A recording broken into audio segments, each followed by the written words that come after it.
Hoy nos sumergimos en una de esas. Bueno, de esas aventuras que muchos hemos empezado a aprender. Español UF menuda aventura. Y para entender qué significa, de verdad, tenemos una colección de materiales que es fascinante. Hay de todo que tenemos sobre la mesa. Pues mira, desde un manual de gramática, de los que pesan, hasta transcripciones de podcast para estudiantes. Y lo que más me gusta, hilos de foros online, donde la gente cuenta la verdad exacto. Donde se dejan el alma, contando sus frustraciones y sus pequeñas victorias. Es que el reto es mayúsculo, no hablamos de un idioma con más de 400 millones de hablantes nativos. Una barbaridad y un dato que el propio manual de gramática pone sobre la mesa. Desde el principio. Es que la inmensa mayoría de ellos no vive en España. Viven en Latinoamérica justo. Y eso para cualquiera que empieza a estudiar. Es una bomba de relojería de variedades de acentos. De expresiones totalmente.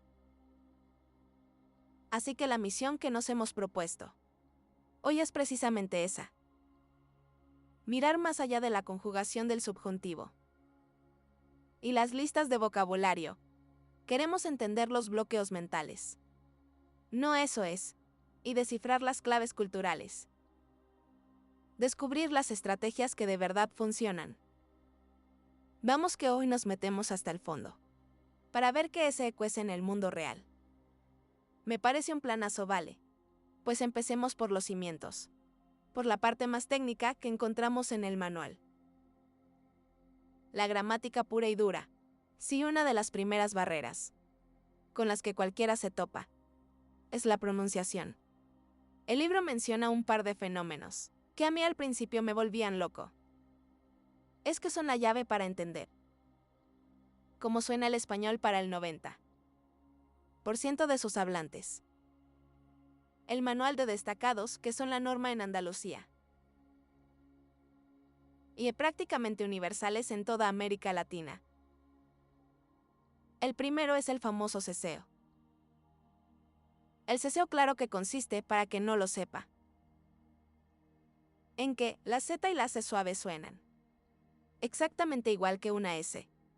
Lo que provoca que palabras como casa de hogar y casa de cazar sean fonéticamente idénticas. Tienes que fiarte del contexto para saber de qué va la cosa exacto. Y el segundo es el yeísmo, que es pronunciar la I como la I, por eso. Cayó del verbo caer y cayó del verbo callar. Suenan igual para casi todo el mundo. Son detalles que definen por completo el paisaje sonoro del idioma. Y que si no te los explican, pueden llevar a mucha confusión, desde luego. Y de la fonética, el manual salta un clásico entre los clásicos. A ver, la pesadilla de todo estudiante, la diferencia entre ser y estar UF. Por supuesto, el gran monstruo. Recuerdo mis primeras clases intentando entender esto. El libro lo explica con ejemplos muy claros. Ser, para lo inherente, lo que define algo, pon. El ejemplo de la puerta es roja. El color es una característica esencial de esa puerta. Justo y en contraposición. Estar, para estados temporales o condiciones que son resultado de un cambio. El ejemplo que sigue es perfecto para entenderlo. La puerta está sucia, claro. La puerta no es suciedad. En sí misma no ha adquirido esa condición. Lo interesante es que esta distinción, que parece tan lógica en el papel, se convierte en un campo de minas. En una conversación real ahí quería llegar. Porque puedes tener la teoría clarísima, pero luego ábresele a boca y dudas.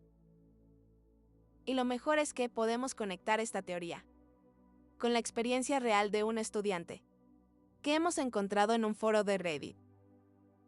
El comentario es oro puro. Lo es, dice, y cito textualmente, que a pesar de tener un nivel B2 de gramática con una aplicación, es incapaz de entender el audio en la vida real. Porque las palabras se juntan, como una manguera a presión. Qué buena imagen me parece. Una imagen potentísima es la metáfora perfecta. Describe a la perfección la brecha que existe entre el conocimiento pasivo, el del libro y la habilidad activa. La de la calle totalmente puedes recitar de memoria. Cuando se usa ser y cuando estar. Pero si tu oído no está entrenado para decodificar ese torrente de sonido, esa manguera a presión, el conocimiento no te sirve de nada. La frustración es inevitable. Es que esa frustración de no entender, de sentir que has perdido el tiempo. Me parece que me acentuada es un problema de cabeza que, de gramática enoja. Absolutamente.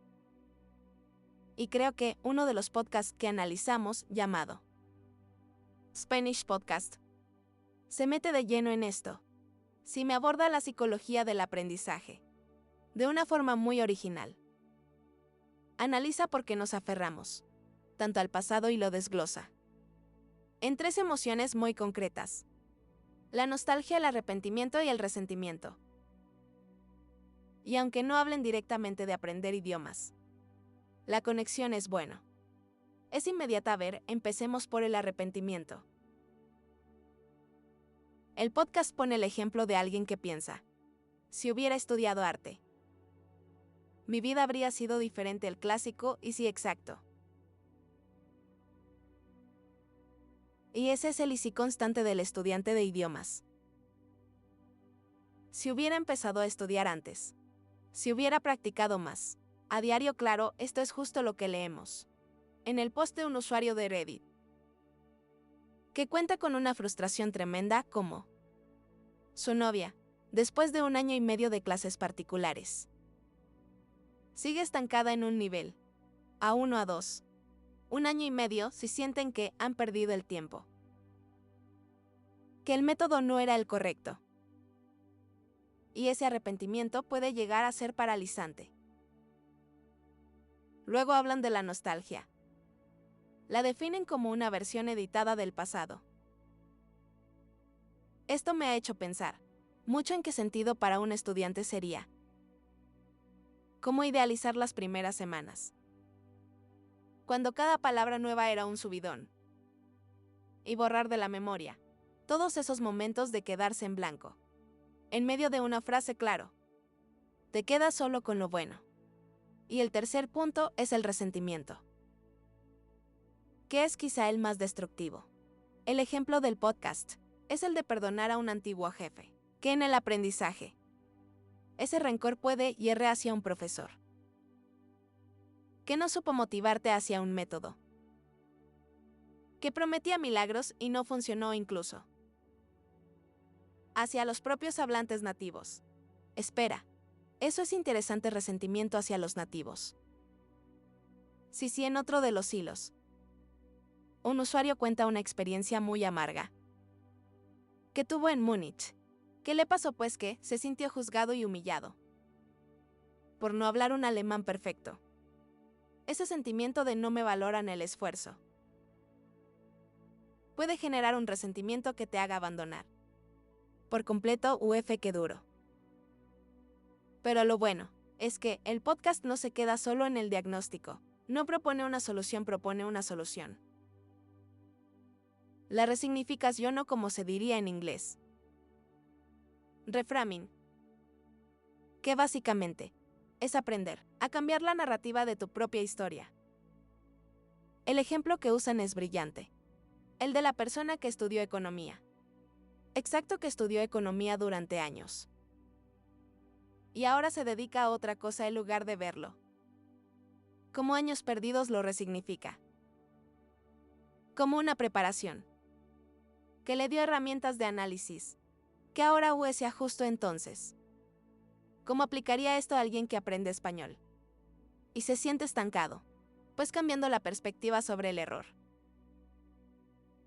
Y esto conecta de maravilla con otra publicación de Reddit que me parece una genialidad que decía: un usuario afirma que ser políglota no tiene nada que ver con ser un genio. Dice que la clave es aprender a tolerar el extraño limbo de la semifluidez. Y sobre todo a ver sentirse cómodo con el fracaso. Esa es la frase clave, ¿verdad?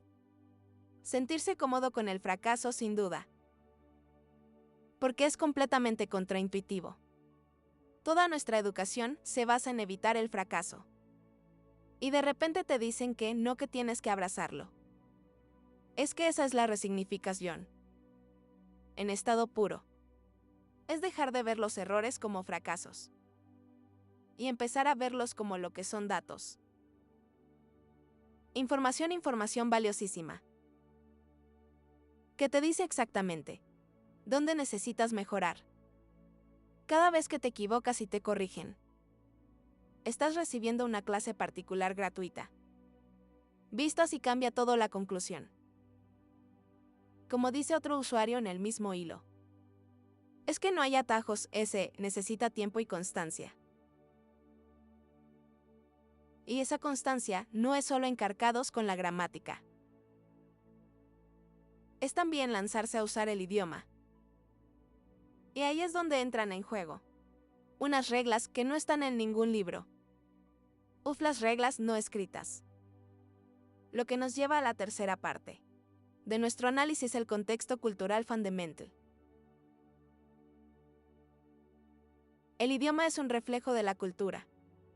Y sin entender la cultura, la comunicación siempre será incompleta. Para explorar esto, tenemos las transcripciones de DOS Podcast muy útiles. How to Spanish y Dreaming Spanish.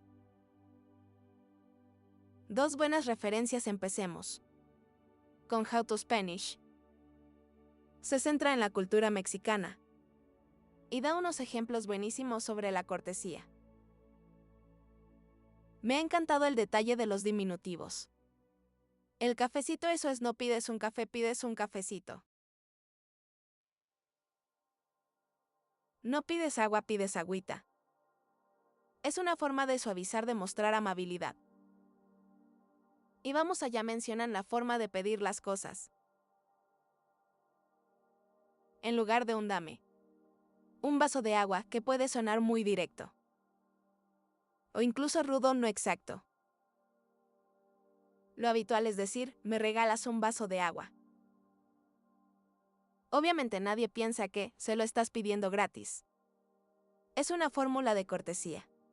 Me estoy imaginando la cantidad de situaciones incómodas que me habría ahorrado en mi primer viaje a México.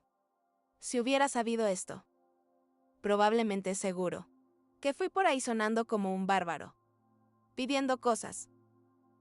Pero lo más importante que señalan en ese podcast, y que me parece un consejo que vale oro, es la diferencia abismal entre no importa y no me importa. A ver, explícalo.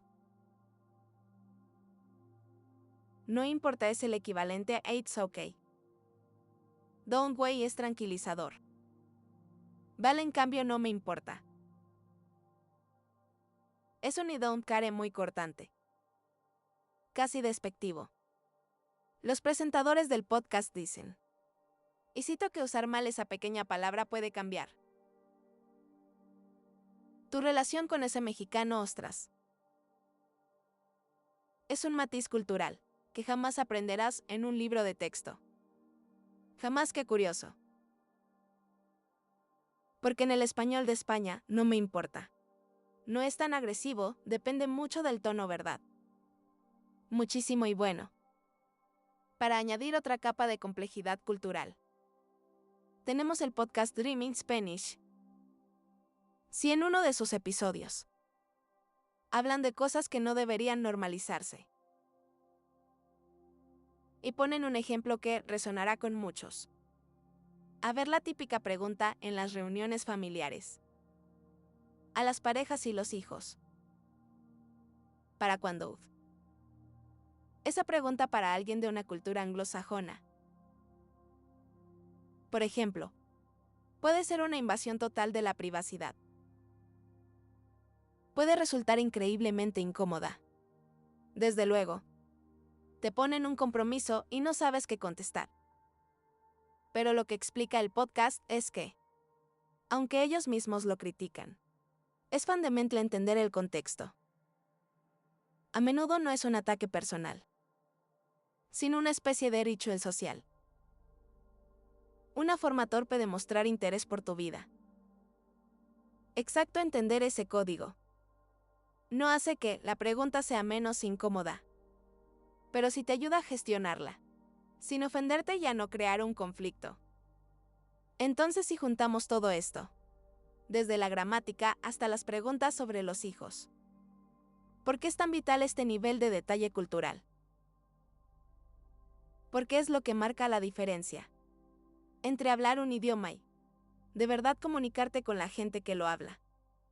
Claro, es lo que te permite evitar esos malentendidos, esas situaciones incómodas. Se trata de aprender a leer las reglas no escritas. Es el paso final para sentirte seguro, para conectar de verdad y, en última instancia, para disfrutar del proceso. La verdad es que el recorrido ha sido completo. Hemos empezado con los cimientos técnicos, como el ceseo y la eterna lucha entre ser y estar sacados del manual. Luego hemos saltado al campo de batalla de la mente, explorando cómo el arrepentimiento o el resentimiento pueden sabotear el aprendizaje y como la clave parece ser aceptar el error como parte del camino totalmente. Y hemos terminado en el terreno M acentuada S sutil, el de la cultura, descubriendo que pedir un cafecito o entender por qué te preguntan por los hijos puede ser tan crucial como saber conjugar un verbo al final. Todas estas fuentes juntas pintan un cuadro muy coherente. Aprender español o cualquier idioma no es una lista de tareas que vas tachando. Es más complejo. Es un proceso integral que mezcla habilidad técnica, una enorme dosis de resiliencia mental y, por encima de todo, una curiosidad genuina y profunda por la cultura y la gente. Para cerrar, hay una idea que leí en una de las publicaciones del foro y que me ha dejado dándole vueltas. Así cual. Un usuario comentaba que para algunas personas es más fácil expresar sentimientos profundos o difíciles en un segundo idioma que interesante. Como si la distancia que te da la lengua no nativa te diera también más libertad. Eso es fascinante. Plantea una pregunta muy interesante para reflexionar. ¿Verdad? Quizás aprender otra lengua no es solo una forma de describir el mundo de manera diferente, sino una oportunidad de descubrir una versión diferente de uno mismo. ¿Qué aspectos de nuestra propia personalidad podrían salir a la luz o incluso desbloquearse únicamente a través del filtro de un nuevo idioma?